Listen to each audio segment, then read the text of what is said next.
Hi, this is Jason Lisk, and I am here to talk today about a fun new contest that we are launching at Pool Genius. This is one we normally give advice on how to play pools, but now we are putting on a contest with a lot of our media friends, our partners, people we've worked with in the past, people in other sports, people that we think will make for a fun contest. It is the Survivor Bowl 1, an invite only survivor contest sponsored by Pool Genius. Each entrant into this contest will get 3 separate entries. Everyone gets the same amount. So, unlike contests where some people buy a lot more entries, everybody starts with the same footing and we play it out. Standard survivor pool, no extra weeks, no strikes, no multi picks. Just you have to successfully pick one team per week. You can't use that team more than once and you advance. If you go further than anyone else, you win the pool. The winner will get $10,000 plus another $5,000 would be donated in the winner or winners' names to the charity of their choosing. We could, of course, have split winners, though I think we're rooting for a solo champ to emerge from this thing. So the contest features a lot of people that we've known from the media space. Um, I think it has a good mix. I will not be playing in this contest. I'll just be commenting on it. I'll be going over the results each week, talking about it. But I am going to throw it now to my partner, Stephen Andress, on this episode, who will be featured throughout this year on our weekly Survivor Pool breakdowns. But he's also someone playing in Survivor Pool. Stephen, how you doing? Doing well. Thank you for the invite to this. Very exciting. Typically you get something like this with all a bunch of media personalities, and whoever wins going to have bragging rights, right? But I feel like this is a little bit of luck on top of all that skill, right? Considering the nature of this pool and this contest. So hopefully whoever wins this, they focus more on the charity and less of the bragging rights. But I love the charitable element here, man. It's a great idea. Let's give some money to a good cause.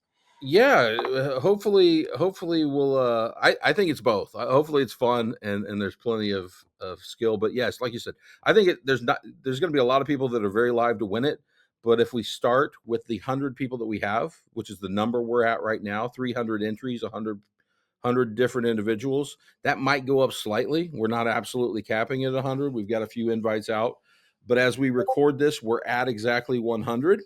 Um so your base chances going in are 1%. Can you get that to 2 or 3 by using some smart strategy in this pool? Maybe, but yeah, everybody's a long shot. So that's what's going to make it fun. I'm going to put you on the spot. You get to be the first contestant in the Survivor Bowl that we interview before we talk about the rest of the contest and you weigh in on everybody else. I'm going to put you on the spot. Tell us a little bit about yourself, what your passions are, your gaming interests, what else you're playing in, and where people can see your work throughout this year. Yeah, I appreciate it, Jason. And again, I'm really excited to do that weekly Survivor show with you guys throughout this entire season. But a little bit about me: I'm originally from Philadelphia. I live now with my family in Louisville, Kentucky. I have a wife and 2 kids. So the Philly roots is why you see some of the Philadelphia Phillies hats behind me. I started out my career in traditional sports media as a local anchor and reporter at a couple cities around the country, made the transition to more sports betting and fantasy sports as that became less of a faux pas in this country when it started to get legalized and accepted a little bit more. It's always been a passion of mine ever since I was in college. Dabbling here and there on some books that shall remain nameless on this episode, but the roots go back a long way in this gaming and these contests and these pools and also the straight betting as well. So really excited to be able to kind of make a career out of it, talk to people like you. To me, what fascinates me most about it, what excites me most about what we do and the content that we talk about is that I think we actually are making sports fans smarter, unlike a lot of the big sports networks that have focused so much on just cable news style talking heads and trying to get the most conversation and engagement. So that's why I love our sector of sports media. I really do think that we do a lot to try and make fans smarter about the game. And this Survivor Bowl will be no different, Jason. I can't wait. There's so much strategy that goes into Survivor each and every week, so much game theory on top of the normal handicapping of these teams. So that's what I'm most excited about here. Well, good. And where else can people see you as you're involved in other shows, writing, that kind of thing? For sure, yeah. My full-time job is as an editor for Sidelines Group, which is a partner of CBSSports.com. We work together for their entire betting vertical. So a lot of the betting content you see on CBSSports.com and also Sportsline, I have a little bit of a hand in there. I'm also doing a show Thursday nights called Circa Tonight. It's a brand new show with my former podcast partner Matt Brown. I will be at the brand new Circa Sportsbook Kentucky down in Franklin, Kentucky at Kentucky Downs. It's like a miniature version of the Circa Sportsbook in Las Vegas, the best one in the world. They did an outstanding job of getting that ready. So we're going to do a pre-Thursday night football show with Matt Brown, break down all the betting angles for Thursday night football each week on the first half of the show. And then the second half of the show, we'll do some betting analysis for some other games for that week in the National Football League. If you're not going to come join us in person at the Sportsbook at Circa Sportsbook in Kentucky, you can watch online on YouTube. We're going to be hosting it on the 4 for 4 live YouTube channel. 4 for 4, like the fantasy football site, the number 4 FOR, the number 4 live on YouTube. Well, and you mentioned Matt Brown. We're going to get to Matt. He's in this contest. He's going to be one of the names we come across. We're going to come across several throughout this contest, and so excited to have you there. Finally, yeah, let's hit on the thing you mentioned. The charity. What charity would you be playing for if you can take this thing down? One of my favorites over the past decade here. It used to be called RIP Medical Debt. They've changed their name to Undo Medical Debt. Essentially, it's a nonprofit that buys medical debt from hospitals and insurance companies, the debt of people who couldn't afford to pay their hospital bills. Essentially, they've had a very serious illness of some kind. Obviously, we know those bills can be extremely expensive and oppressive for people in our country at times. So this nonprofit buys that medical debt and completely forgives it to help people start fresh with better credit, better financial futures. The reason I love it so much is just my personal belief that nobody's financial well-being should be affected just because they got sick. So I love the work that this nonprofit is doing. Well, great to hear that. They would be appreciative if you can come through in this really tough contest. Let's get to some of the other contestants that you're going to be competing with as we go through and reveal who's in Survivor Bowl 1 and how to think about this contest. So, we're going to have, like I said, there's 100 people in it now, maybe just over 100. There's some names on there, you can look down the list. There's so many names. We've got people from ESPN. We've got people from Fox Sports. We've got people from a variety of betting, gambling, or fantasy football subscription sites. We've got people from the pool space. We've got some past winners of big contests. Anything stand out to you right away before we go into detail on everybody that's involved? Well, first of all, just the amazing set of entries and people you have competing in this for your first one. The type of brain power you've assembled for this contest. I can't wait. Some guys from the Action Network who used to be at 4 for 4 that I used to freelance with, years ago, like Chris Raybon and Sean Corner. I can't wait to take a shot at Captain Jack, the legend in the sports betting space who runs Unabated now, and Jonathan Bales, another legend in the DFS and the betting space. And then some other personalities, Brad Evans, who used to be at Yahoo Fantasy Football, doing his thing now on BetMGM tonight. Well, and I was going to ask, I'm going to ask a lot of our players in this because, there can be only one true champion, maybe, or maybe a co-champion, but there can be bragging rights based on how far people go. Oh, yeah. Do you think there's going to be any side action on your end with any of these people? Well, I think that's going to be a lot of fun here because, it's not that you just have one person from each of these entities. I'm looking at the list here and you have, 6 or 7 people from VSiN, 7 or 8 people from Action Network. You have multiple people from various different sites. You have the ETR guys that established the run in this pool with Adam Levitan and company. So I think at each one of these companies, there's going to be bragging rights going on. So I haven't talked to Matt Brown yet about a side bet here, but I'm talking to him later today. And we might have to get in on that a little bit. I think that sounds like a great idea, Jason. Maybe not, to me, when you're talking about with your friends and your buddies, I actually just had this conversation with another friend group last night. We were talking about doing like our own version of Circa Millions, where we pick 5 games against the spread every week, and the four of us, the one person suggested throwing $100 into it, and the winner gets $400. I'm like, I don't really care about winning $400. Like, I would have more fun if like the loser out of the four of us has to go do the pancake challenge, where they go to Waffle House or an IHOP and they have to be there for 24 hours, and every pancake or waffle they eat, we take an hour off the clock. Like something really funny like that. Yeah. That to me is the best stuff. I don't think we could have got everybody to agree with it, but that would have been a great penalty for anybody that goes out completely in week 1 with their 3 Yeah. points. Put something on the line, like you have to do the Or like pancake a challenge. license plate border on the back of their car that says "I suck at NFL Survivor Pools" if they go Right. out week 1. That's right. And so, yeah, all that's in play. If you're listening and you're playing in the contest, come up with your own creative stuff, because I'm sure you'll know other people in this contest. But let's get to the first group. I've kind of organized it here as we go through this show into groups. I've put it in 6 different groups among our 99 other contestants, other than Steven. He got special status at the start. The groups aren't perfectly aligned. There's probably people that could debate whether they should be in multiple of them, because honestly, people wear so many hats in this industry. But I basically tried to organize in the structure so we had about an equal number, and we could kind of divide up and talk about these groups. So the first group I want to talk about that we're going to pull up here is those in general NFL media and involved in other sports. People who we got some people here who work for national sites. Maybe they do other shows or other sports. Maybe their personalities, maybe they're not even in the media space, right? So there's some interesting names here. You mentioned you're a Sixers guy. Yep. We have Daryl Morey of the Sixers in this contest. Okay. We got some guys from ESPN. We've got our basketball guys with Morey. My guy Sean Farnham in ESPN does college basketball.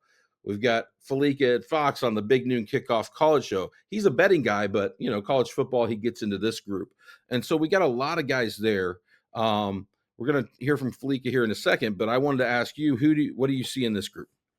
Well, first of all, if Daryl Morey is listening, I just want to say that I'm already a little nervous about you being in this pool after you just, defied all odds in the NBA lottery to get up to the number 3 pick. You bring that to the survivor pool, we all are just dead in the water already, because we all know we need a little bit of luck in these NFL survivor pools. So good luck to you, sir. Welcome. Thank you for being here. I'm looking at this list. Pat Mayo is an interesting one.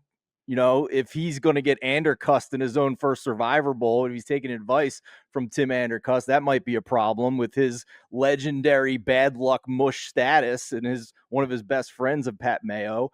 I'm looking at Rick Run Good here. I think he's another Philly boy, so rooting for him as well. But if I'm going to pick somebody out of this entire group to be the favorite from the NFL media and other sports category, it might be the Bear, and we'll talk to him in a second, Jason, but I think I might give it to Mike Clay of ESPN. I mean, that guy is a projection specialist. Everybody in the industry uses his projections. He's an originator in that space. Nobody's going to know these teams maybe better than him from this group that I'm looking at. So if there's even just a little bit of concern with one of these big favorites one week, certainly Mike Clay is going to know about it. Yeah, I mean, Clay does a great job of projections. He's always really on top of it. I think this is a great diverse group. It was kind of a catch-all of some other things. Like we have some more specific categories coming up in the next groups, but this has quite the array of people. And I think that the thing that this group will bring is diversity of thought, and they aren't as tied all to they're not in the weeds, and that could be a good and bad thing in survivor pools, because sometimes you can overthink things. Like if you're just and if there's groupthink, and I think there may be less of that in this group.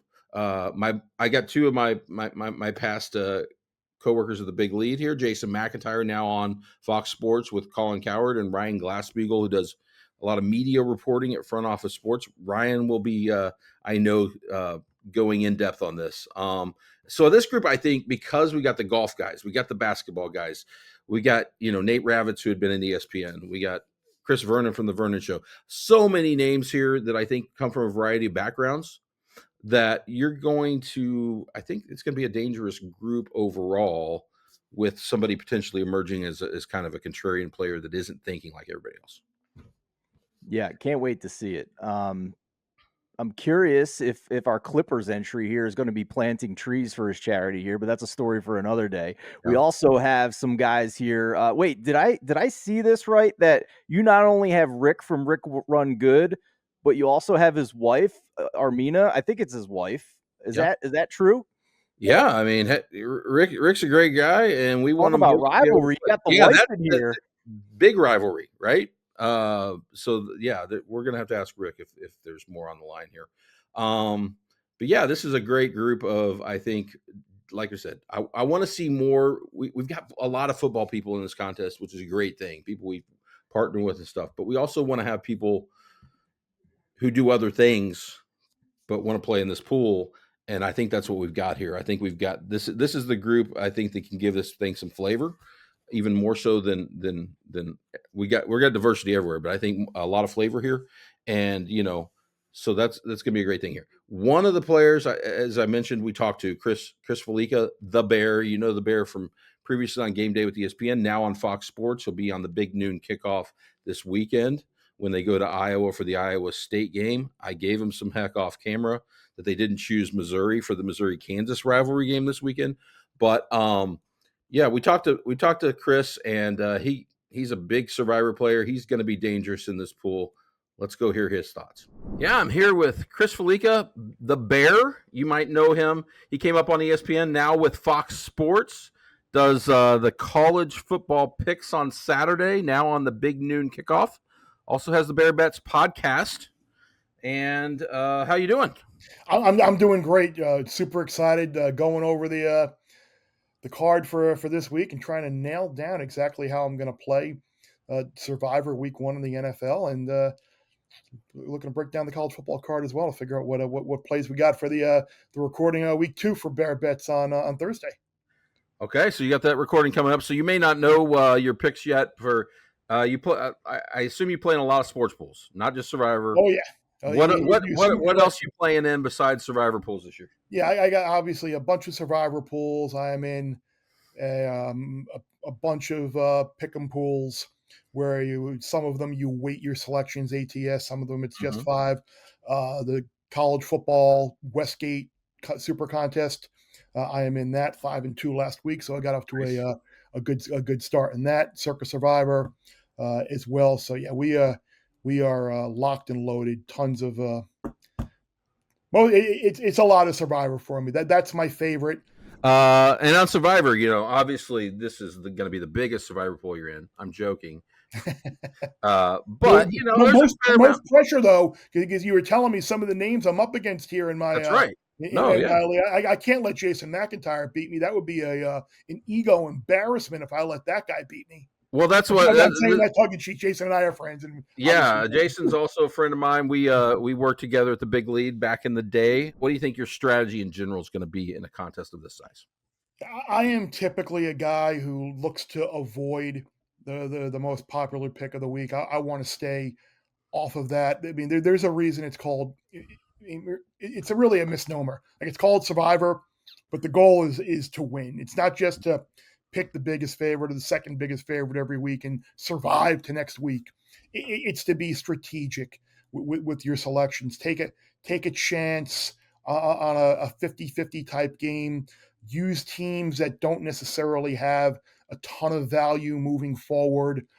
Take a chance on being a contrarian. Maybe you go Oppo, a popular pick or a very popular betting pick that a lot of people are putting out there with the short favorite or whatever. Maybe you take the dog to win outright. So yeah, if you're looking for like Eagles or Cardinals week 1 from me, you're not going to get that. Well, great to talk to you.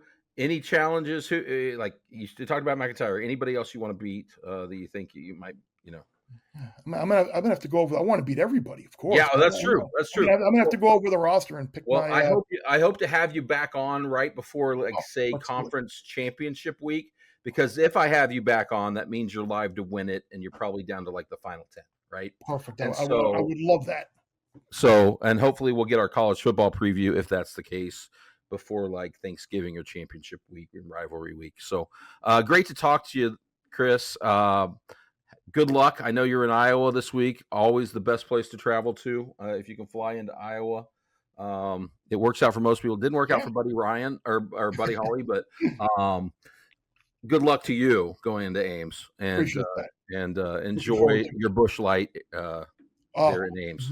One of the best early morning scenes that game day ever had was it was like the scene from Field of Dreams with like the lights like waiting to pull in for the tailgate, and just seeing the flats of Natty Light being unloaded off the flatbed trucks. It was an all-time scene, and expecting another one on Saturday for what should be another entertaining, ridiculous Cyhawk game where anything and usually what does and will happen.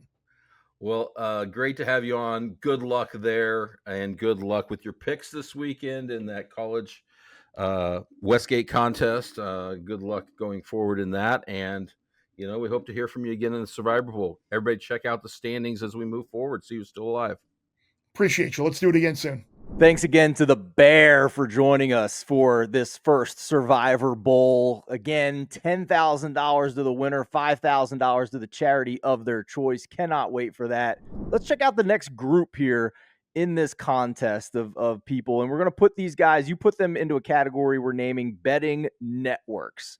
These are the guys that put their money where their mouth is. So I'm curious, when you look at this list, Jason, we already talked about Matt Brown, one of the people from the group from VSiN in this contest, my podcast co-host of Circa Tonight.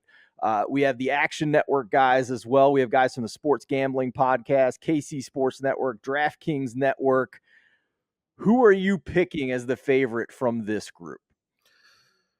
Oh, that's a tough call because, there's so many good names here. And we have a lot of VSiN, we have a lot of Action Network. These are good partners of ours. I've been on their shows.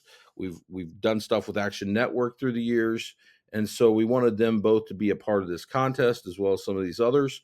And so so many good names here. I'm sure I could go with any. Jason, here's the best way to answer this question, right? Here's the best way. You know a lot of these guys, right? So you don't want to offend anybody. That's right. Pick the name who, if they win, is most likely to take you out to a steak dinner. Oh, that's a good point. That is a good point. That's the correct answer. I'm probably none of them, right? Man, yeah, I think they're all in play here. I think this is a solid group overall. I don't think you're going to have any dead money in this group. I think it's going to be all in play. Just to spite you, I'm going to say Matt Brown. I'm going to say you're going to go down. Matt Brown. You know what? I will give Matt credit. When he lost the golf bet, he did take me to Barry's at Circa for a steak dinner. So I will also make Matt Brown the favorite out of this group because I know if either of us, that might be what we have to agree on. If either one of us wins Survivor Bowl, we got to take the other to a steak dinner. That'd be a good deal here. Yeah, so the great offer there. Steak dinner on the line. Let's get to our next group. And by the way, before I do that, I do think also, we're talking about we've got a lot of VSiN and Action here. I don't know if these groups know each other, but I think they should be like a side Action versus VSiN, who goes the furthest out of the groups.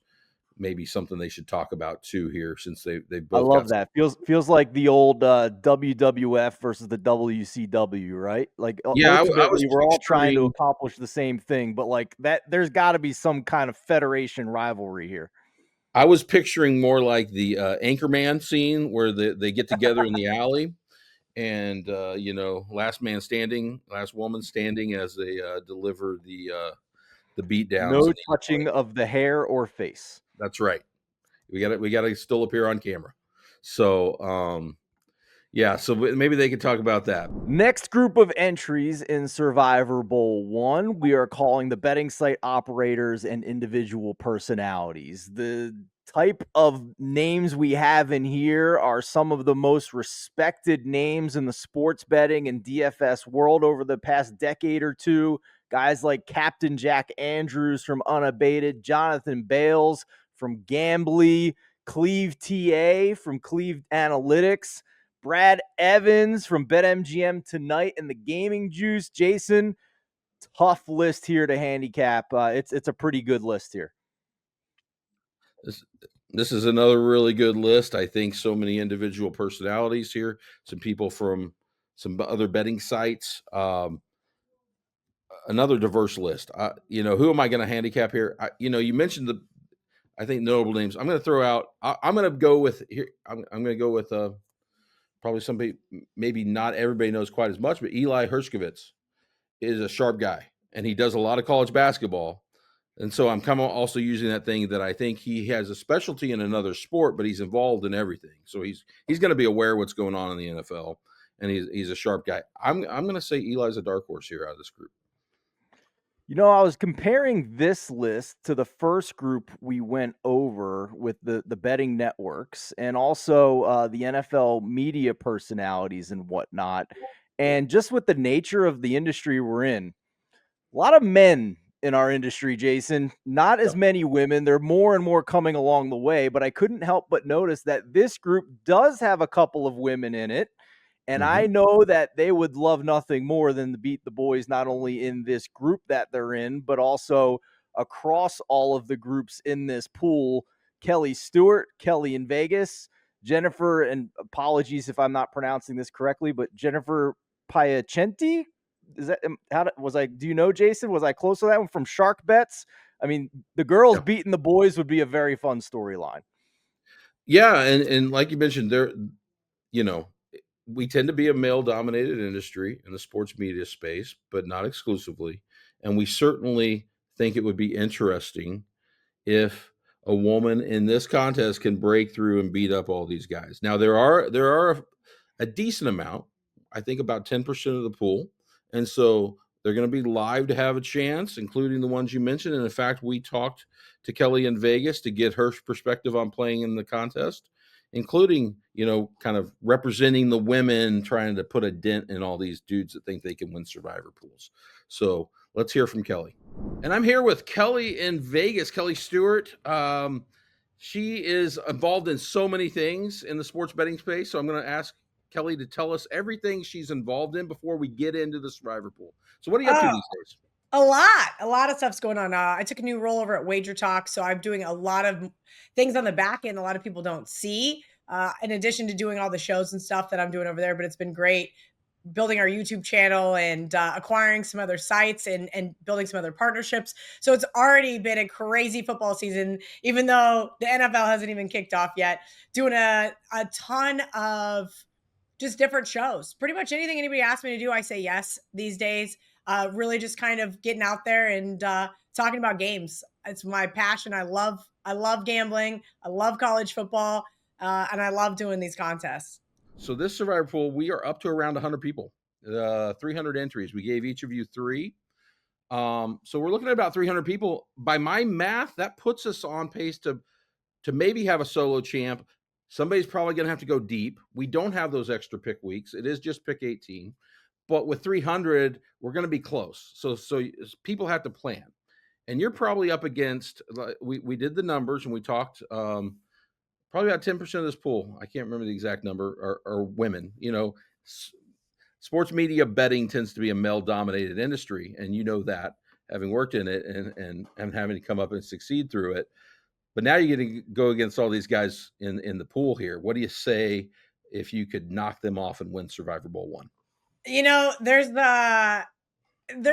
a large influx of syndicates that have started joining survivor pools. You know why? Because they're plus EV when there's dead money in the pool. We've seen the $100,000 one produce almost 50 entrants there in Las Vegas. There are some really sharp guys that have the ability to do it. The best part is none of them are in sports media. I don't mean to discredit any of us. Taking shots. I like it. Discredit any of us, but the real reality is there's got a lot of luck that's got to go your way here, right? Yep. Not only is it knowledge, I have 9 or 10 different spreadsheets for Survivor. I use a couple of different websites, yours included, to try to break down and map out things. I'm kind of old school, so I like to do it manually. And my partners in the 5K and a couple of the Circa survivors already hate me because we've been back and forth so many times. I'm not going to say I have some advantage over these other guys, but I would like to hope, as the resident gambler here, that maybe I do. I think this is going to be still very tough. You're giving us 3 in week 1. I'm going all in on the Broncos. So Okay, there you have it. I that's wasn't going to ask you not to the smart reveal. thing to do. Jason, Yeah, that is against one of my rules. My buddy Chris and I have been doing Circuit Survivor for yeah. 5 years now, 5 years, Mhm. 6 years, one of the two. And every single year we get in a fight. And he's like, I'm so sick of your rules. And then next year he's like, all right, we're signing back up, right? And this year we did the 5K. One of my rules is you don't play divisional games unless you have to. You don't play road games if at all. And you do not put all of your eggs in one basket. You save at least one. And guess what? I'm going all in on the Broncos. I'm breaking my own rule week 1. And if Cam Ward, a rookie quarterback, Yeah. beats me week 1 on the road, so be it. Well, you know what, Kelly, I like it. And I'll say this: we gave 3 for the reason we wanted to see how different people would play it. Like, because part of the risk of Survivor pools, right, is that half the pool's out in 2 weeks or whatever, and we wanted people to be able to get into this contest, but be able to play what strategy they wanted. If you want to go all in, I think that's a valid strategy in large pools, right? Like in Circa. It depends on your personal preference, but that's certainly a way to play it. I've seen people have success by going all in with their 10 and then getting into the contest and start splitting. I think the mistake people make is they wait too long to start splitting sometimes after Yeah. the pool's been chopped. And once you have gained an edge, you might want to start diversifying a little bit. But yeah, if you think there's one good pick and you want to go all in on it, we've got you down for Denver. Fallica said he's in for Cincinnati, and so we're Ooh, all over the place, Chris, and we'll see where Chris, everybody else ends up. Joe Burrow, 1-4 straight Well, up. see? It is starts in the last 5 seasons is see, that to me is too terrifying. On the Well, road in the division, no. People love in Arizona this week. I get it. Spencer Rattler, the Saints are awful. New head coach. That I think is one of the most terrifying ones. I'm a Broncos fan. I all of them are secretly hate this terrifying. team. I secretly hate this team. But again, if Cam Ward and a new head coach can waltz into Mile High, or Bo Nix throws 2 picks, the defense can't get a stop, whatever it is how I get beat week 1. It is what it is. I just have to live with my decision, and that's where I'm at with this. But yes, we get through week 1. I've got plenty of options for week 2 and to kind of go through. But back to your question about beating the guys, that's how I got into this industry. I mean, I'm not saying there weren't women before me, but there weren't women publicly before me that at least we knew of. And that's what I've been doing for a really long time. So bring it on. Sounds good. I think that's a great way to close it. Great to talk to you, Kelly, and good luck with your Denver picks in week 1 and in the Survivor Bowl. Thanks, Jason. Okay, now we're going to switch it to the fantasy football world. Our next couple groups of Survivor players come from that space. We have quite a variety of fantasy football focused people, and we're dividing it up into 2 roughly equal groups. This first group, there's going to be a lot of crossover between these groups. Tried to keep guys from the same sites together in the groups we grouped here. And also in this first group, tried to put sites that I equate with DFS, best ball, projections, tools focused stuff. And so that's what we have here in group 1 from the fantasy space. That includes the guys from Establish the Run, Roto Grinders, Roto Wire, and then we have others like Connor Allen, you mentioned 4for4, Eric Beinfor at Spike Week. We have an OG in the space, Awesemo, not Stochastic, Dr. Roto, Sigmund Bloom at one of the sites I've visited forever, Football Guys, and Jeff Parr at RT Sports. So what do you think of this group? A lot of legends here, man, for sure. This is the group that scares me the most as somebody who's also in this pool, and I'll tell you why. You got a lot of DFS people in here who understand leverage, right? And ownership, and understanding that the best way to get to the finish line with the fewest number of people is picking the teams that give you the most leverage, that are picked or the least popular in a Survivor pool. Nobody is going to understand that probably across the board more than this particular group. So it would not shock me in the least that in week 1, if we look, that nobody on this list is picking the Denver Broncos just because of popularity reasons, or maybe even fading Arizona if, these projections from PoolGenius are correct, that some pools might even be over 20% for Arizona in week 1. So I think this is the group that you're going to see a lot of. Each of us get 3 entries in Survivor Bowl, right? I think this is the group where you're going to see a lot of these guys maybe sprinkling in a Pittsburgh against the Jets, or a Jacksonville against Carolina, or maybe even burning the Eagles in week number 1, or being more willing to take a chance on the Bengals despite their defense and offensive line concerns against Cleveland in week number 1. So these guys are not afraid to lean into risk, I think, more so than maybe most of us in this Survivor poll. I think those are great points. I will raise some counters to think about, not only for these people, but everybody in this contest as we think about strategy. We're equipping everyone. Everyone will have access to our tools, right? They can choose to use them however they want. Some may not reference them at all. Some may look into them, all that stuff. I think in this contest, you're going to have to also figure out, because you may see different swings in a contest like this than in the national data, especially if we're showing a team as maybe being overvalued in EV. If everybody jumps off that ship, they could actually become a good play.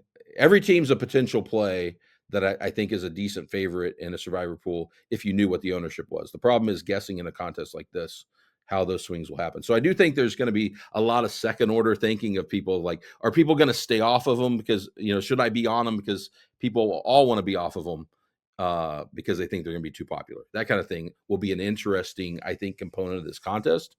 These people may be studying that, though, right? They may be thinking about how this contest develops, how people are picking. So great points there in regard to this group.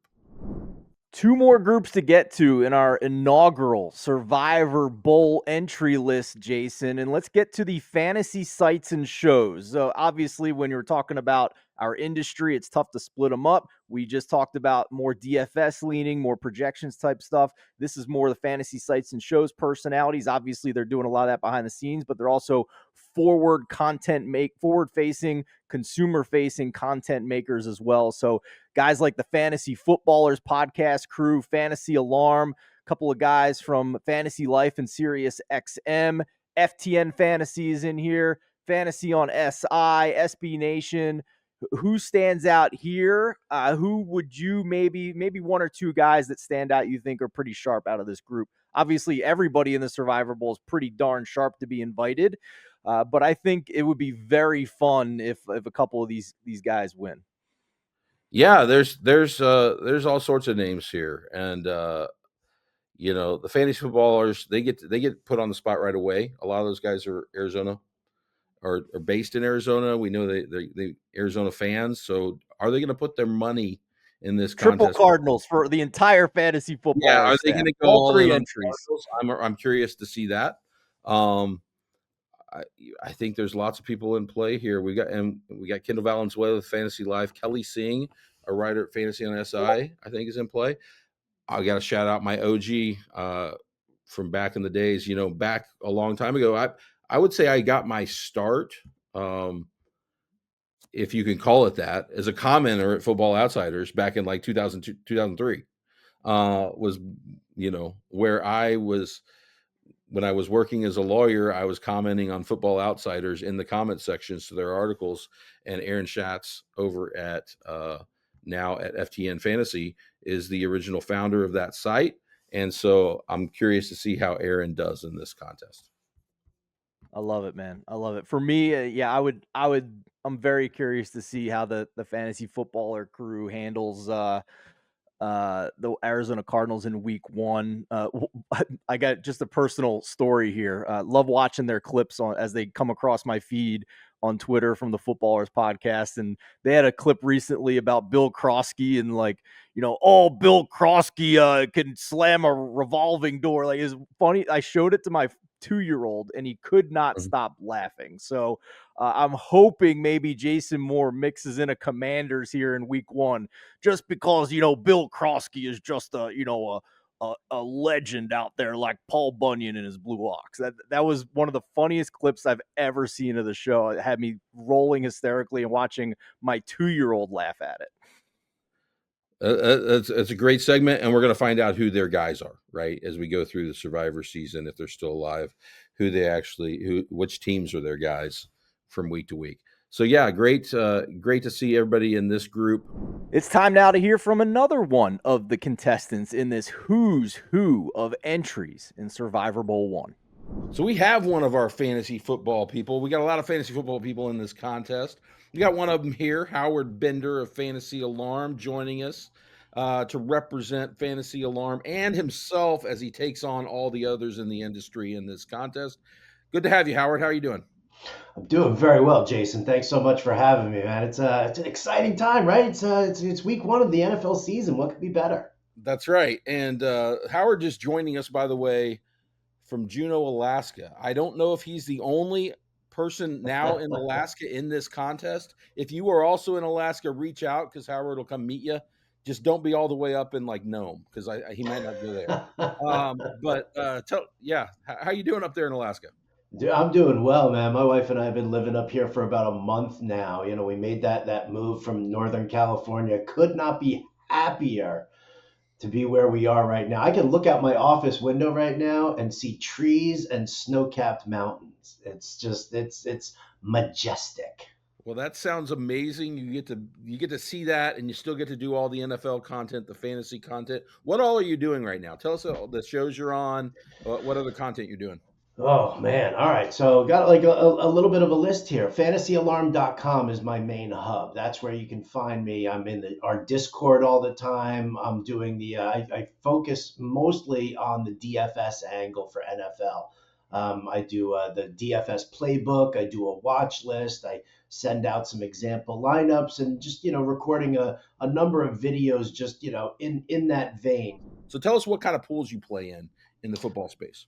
Well, I mean, listen, I do pick'em pools, and which I've been doing for a number of years right now, and then I've also I think 4 different Survivor pools, 5 now that I'm hooking up here with the PoolGenius crew, and loving on that. But yeah, so for me, it's been a wild ride. The first year I did a Survivor pool, probably about I don't know, like 8 or 9 years ago. I ended up like splitting the pot at the end. We chopped the pot at the end, which was like, I was like, oh, this is easy. I can do that. And then all of a sudden everything, kind of leveled out a little bit. But 3 years ago, what was it? 3 years ago? Yeah, I think it was 3 years ago, 2 years ago, maybe. I can't even remember it now. But I had a secret entry into a Survivor pool that my wife didn't know about. And I remember sitting there when Tommy DeVito was playing the Green Bay Packers. And if the Giants won that game, then I would win the whole $25K for that Survivor pool by myself. If they lost that game, I would end up, probably chopping the pot there. So a little spot in deep in my heart here for Tommy Cutlets and the New York Giants for helping that one out. So I've got a nice little recent victory under my belt, but I need more. So when did you tell the wife that? So you're sitting there sweating that out. At what point do you go, oh, by the way? So she's a diehard Giants fan. Yeah. And I had to convince her to actually watch the game because the Giants were out of it and she had no interest anymore. And I had to convince her to watch the game with me. And I was like, I made this whole joke. I said to her, I was like, all right, here's what we got to do. I was like, we got to make Tommy Cutlets, our good friends of ours, are huge Giants fans. And I was like, and they're doing this whole thing, so we've got to do a whole Tommy Cutlets thing and cook it up. And she was like, fine. I literally sat there emotionless the entire game, like writhing on the inside. And as soon as the game ended and the Giants won, I looked at her and I said, well, how'd that victory feel? She's like, it was okay. I was like, how would that victory feel if I just told you that it won us 25 grand? And she was like, what? I was like, maybe somebody had a secret entry into a Survivor. She was like, no, and that was it. That was the moment. It was so hard to contain myself, but oh man, the payoff at the end was great. It was a lovely night for Howard Bender that evening. Chalk Wow. play. We won't go into details. I assume you meant dinner, but we'll just leave it to our imagination. Well, that's a great story, because that's the thing with these survivor pools. People may have expectations. I'm going to win a survivor pool. Your chances are pretty low. We're trying to help you get those chances up so that when it does happen, you have a chance to hit that big back jackpot, right? We want you to win when there's not a 20-way split. We'd still take the win that way, Sure. but we want you to win when you can get a lot of money. And so that's what people have to realize. I probably had 50 some entries that lost last year, and I hit a couple key ones, and I got some money, and it was worth it all. But that's what it takes. You got to take long shots. It's a long shot game where you pick favorites, which is kind of an anomaly, but it's basically like hitting an 18-team parlay or like something like that. So that's how you got to think about it. Is you're hitting a big parlay, and so that's how it goes. Well, we are doing this. This is a 10K to first, 5K to charity. What is your charity of choice if you would to take this one down in addition to the Tommy Cutlets pool? Well, I mean, being a new member here in Juneau, I'm actually looking at Juneau Animal Rescue.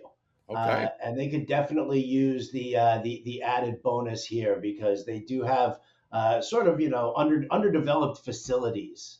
So my wife and I were big animal rescue people. She's actually doing some volunteer work over at Juneau Animal Rescue as well. So anytime I can save the dogs, I'm saving the dogs. Well, yeah, especially in a contest where some dogs might help you out by knocking other people out. Exactly. So saving the dogs, and I'm picturing in Juneau, animal rescue, but I'm like, a little northern exposure.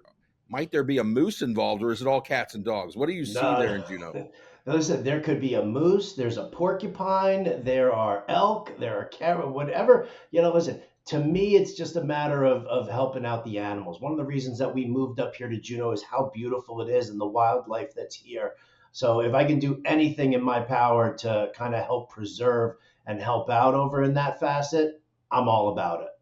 Well, that's a great story. I think that's a great way to end it. This is part of what I'm excited about this pool. We have so many people across the sports media space. I think there's going to be a lot of great stories. I think this is a great one that you're in Juneau now, and to hear these stories of how much diversity there is in the space and what people's life experiences are is great. Good luck in the contest. Good luck beating your fellow fantasy alarmers, and we'll talk to you later, Howard. Thanks so much for having me, Jason. Definite pleasure. And that brings us to our final group of the 6. This might be the smallest group in terms of size, as we divided it out. This is our survivor pool players, some poker players, people involved in other football contests in some way, hosts, proxies, people that work in the space, right? We got 13 names on this list as we record this episode. You would have to think that pretty much everybody on this list is plus money based on their history, their knowledge of the pool space, etc. So anybody I'm looking at this, you literally have 2 circa survivor winners in this pool, Jason, in this group in particular here. So immediately my eyes are going to go to those 2 champions from 2022 and 2023, Kyle Moats and Mike Buckmiller here. They have to, they might be the favorites of this entire Survivor Bowl. Yeah, there are no favorites, right, in terms of money. Like, if we're putting money on it, right, if we were to set like a money line, everybody starts with 1 in 100 chance, right? Maybe a little higher for a pot split as far as being a winner, like maybe it's slightly over 1%. So what, that's like plus 100,000, roughly 99,000 at no rake. Maybe people can get to plus 50,000 if they're really good, right? So you're not really like a huge favorite, but you might get to plus 33,000, somewhere in that range. Have a better strategy. Maybe you get to maybe you employ your 3 entries in a way that helps you win this pool. You're at plus 25 at best, I think, because there's so many. This isn't going to be a dead money pool in the same sense that I play in a small one entry fee at some sites. I can count on 20% of that being pretty much dead money. And if I just show up and make picks every week, I'm good.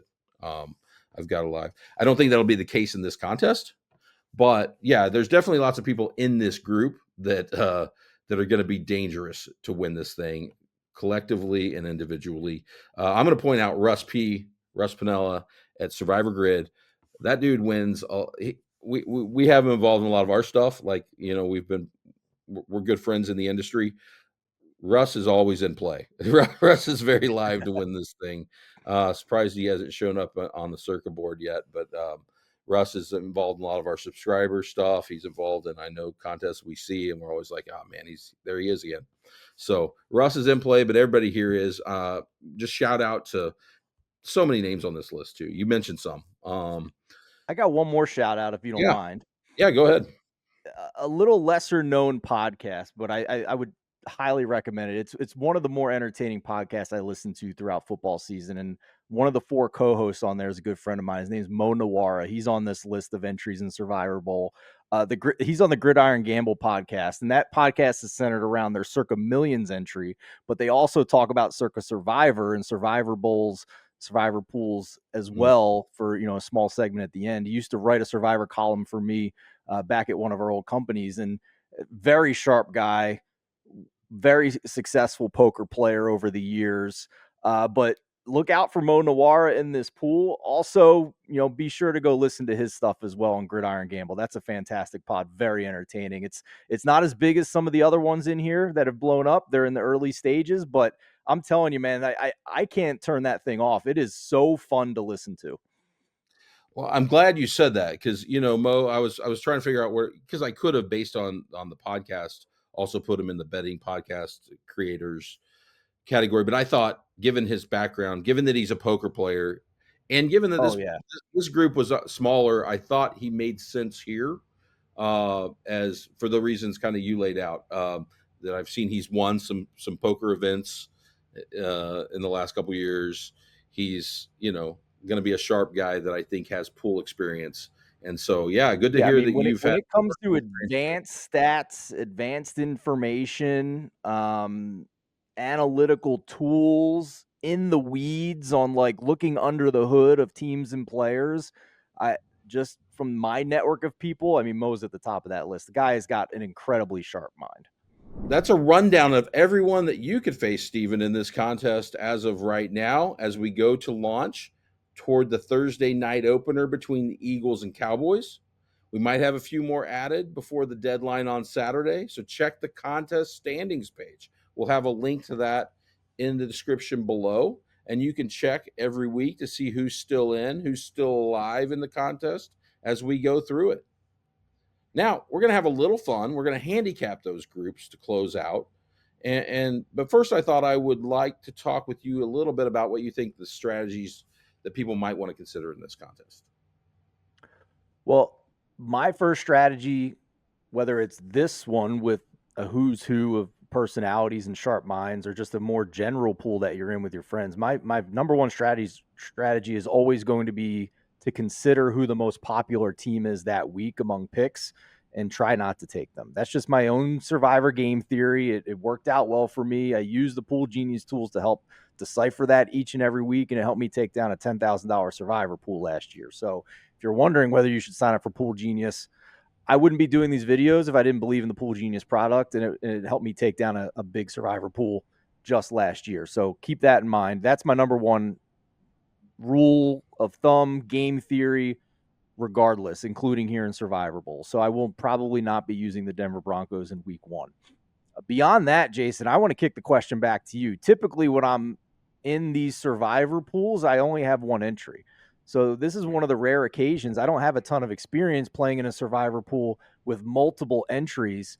When are you most likely to go all in with one team in a given week, or to diversify? Does it change early season versus late season? That's what I'm kind of trying to decipher here for week 1, considering we're starting the year with only a couple of teams who are bigger than a touchdown favorite. Yeah, I think it's a decision that everybody's going to have to face, right? And let's be honest, a practical consideration, and why we wanted to do the contest this way, why we wanted everybody to have 3, we didn't want people signing up and then to lose 30% of the entrants in week one, which is probably the average of how many entries go out. We wanted some of those people, if they lose a game, to still be alive to continue in the contest and hopefully extend how long everybody has something in play in the contest. So people do have to consider that. Do I want to go? But they're still able to. If they want to push all in on 3, I mean, that could be a reasonable strategy. I want to get 3 through with 1 win and then play it out from there. Maybe do that a couple weeks. And then if I can get those 3 entries through, maybe I've got 3 of, 150 instead. And then I'm in much better shape. So I think that's something people have to think about, how much they want to split. I'd probably lean toward like a 2-1 split if I love the team better than the others. But I think from week to week it could change. And the hope is you have one of those live as we get into the second half of the season and you're in play to win the contest. So I think that's what people have to think about. What's my best way to get an entry to like week 8, week 9, week 10, still alive in this thing. The other thing I think people want to think about it for strategy, and we kind of designed the contest this way with how big it is overall, 100 people, about 300 entries, somewhere around there. Since we've gone to the 18 game schedule, we've seen that roughly around, 2 out of every 1,000 get to the end. Just in a typical Survivor year, you're going to get a little fluctuation, which would be about 1 in 500. So we're pretty much at a number that puts a lot of outcomes in play as to how this thing, some strategic, interesting things to consider as you think about how many picks am I going to have to make? Do I need to go 18-0? You may not, right? You may not, depending on how the season plays out. You may. So I think you want to play it like you might, but you're also willing to take shots because there are outcomes you could hit that can shorten that, right? In ways that, like the Circus Survivor contest with over 16,000, over 17,000 entries, is a heavy underdog to have a solo champion. Like it would take so much to happen. There are outcomes where if you get on the correct side of a big upset late in the year that wipes most of the pool out, you could be a solo champion before week 18, and you may not need that 18th pick. So I think people need to think about that. I think it creates more strategic diversity of when I take EV shots versus when I say future value, that kind of thing in a contest like this. So that'll be interesting to me, and something I think people want to think about is that 18 may be in play, but it may not. Yeah, for sure. You want to pick, you want to make a bold prediction out of 100 people who you think's going to win? Is it time for that? I don't know if I would not bet anybody in particular. I'm not putting my money down on that, but I do think we want to handicap these groups. We kind of organized and structured them. So we got 6 groups we talked about. We laid out some people we like in those groups. We laid out some thought processes on those groups. Let's do like a general, to close this episode. Let's close with a general handicap of how we see those groups. Who would you put as your relative favorite, knowing the size of the group, who's in it, that kind of thing? Where are you putting your money if you had to pick from the 6 groups? I'm going to go back to the last group we talked about, the people who are known to have done well in survivor pools in the past, or poker people or other football contests. They understand football contests and game theory and strategy. You literally have 2 former Circus Survivor winners in that group. That to me has to be the favorite group here to win Survivor, to have the winner come from for Survivor Bowl 1. So beyond that, I think you're in a second tier here where I'm going to put the DFS and best ball bros who understand game theory and ownership and leverage like we talked about, and also the betting site operators with the legends like Captain Jack, Cleve TA. That to me is tier 2. And then we're getting into, the content creators and whatnot. I'd probably put myself in that category. We're going to have to beat some people here who don't need to make content for a living, who do it for fun because they're so damn sharp and have made so much money over the years that they just do it for fun. Those are the people I think that I would put myself in. I'm newer to it. I haven't been around for 10 years doing this. I've made good money doing it, but I'm not at the point where it's my full-time job. People in that group, in tier 3, we're going to have to show up and prove that we belong in those first 2 tiers with the other groups. Yeah, I would generally agree with your structure there. That now the group we talked about, the last group, it does have the smallest numbers. You're getting 13. I think you're getting 19, 17, 18 in some other groups. So despite that deficit numbers, you're willing to take that because you think that they're that much The field is positive. generally a sucker bet, Jason, right? Like generally the favorites are a favorite for the reason. And, it's not very often where the field and the big numbers is the plus EV bet here. And I'm gonna go out on a limb and say that's the case here for Survivor Bowl 1 as well. Well, I don't prove me wrong, but I'm going to put my faith, a little bit of faith. I agree with you that they would be my shortest odds of the 6 groups if I were to set a line or somebody to offer them to me at the same number. I would take them. I wouldn't fluctuate too much because this thing's wide open. This thing's wide open. Anything can happen in the Survivor pool. I would say that first group, like I talked about, you talked about Clay. I think there's a wide range of people in that group. And like I said, that the advantage they'll have is like sometimes the narratives in the NFL, maybe that group is quite like in tune to the narratives, but they're still getting their picks in and thinking about the contest.